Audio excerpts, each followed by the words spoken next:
আসলে আমরা মানুষরা হচ্ছে প্রচন্ড লেভেলের খারাপ, বুঝছেন? নিজেদের সকল ধরনের স্বার্থসিদ্ধির জন্য আমরা ধীরে ধীরে এই প্রকৃতিকে ধ্বংস করে ফেলছি। এগুলো আমি এতদিন জাস্ট ফিল করিনি, কিন্তু এই কয়দিন যাবত এটাকে আমি ভালোভাবে বুঝতে পারছি। আগে তো জাস্ট বইতে পড়ছি পলিউশন পলিউশন। আমাদের বাসার সামনে এই রাস্তাটা হচ্ছে মানে পিচ দেওয়া হচ্ছে এতে। তো এই পিচ বানাইতে যে কত ধরনের পলিউশন হচ্ছে তা কি বলবো আপনাদের সাথে, আপনারা নিজেরাই দেখুন। মানে প্রচন্ড লেভেলের কালো ধোঁয়া, তার সাথে তো ধুলাবালি আছেই। ঘরের দরজা জানলা কিছুই খোলা যাচ্ছে না।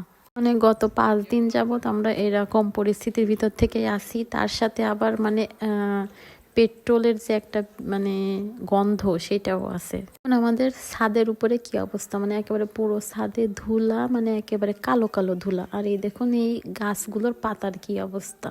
এইভাবে প্রতিটি গাছের পাতার ওপরে এইভাবে মানে এক এক পুর করে করে ময়লা কালো পিস সব জমে আছে ধুলাবালি সহ।